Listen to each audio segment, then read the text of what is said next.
3 ka G. 3 Gs. Bantayan na nimo sa ministry. Oh. Bibi pa po ani sa Elohim. Sige, nagikugwarningan ato ni Kuya Trini. No? Na ikaw dong, ninggo man to, kinahanglan magbantay gyud ka. Kaysa ministry unya nimo, sa buluhato unya nimo, na ay tulo ka G mong bantayan. Babae ka laki, bantayan niya ni. No? Ang first nga G, unsa man G? Unsay first nga G? Kung lalaki ka, imong bantayan sa ministry, unsa? Girls. Hi, girl. Ha?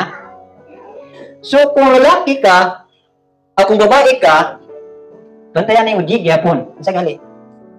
Guy. Hi, guy. No? Tunguna. Ikaduha nga G, saman. Gutom.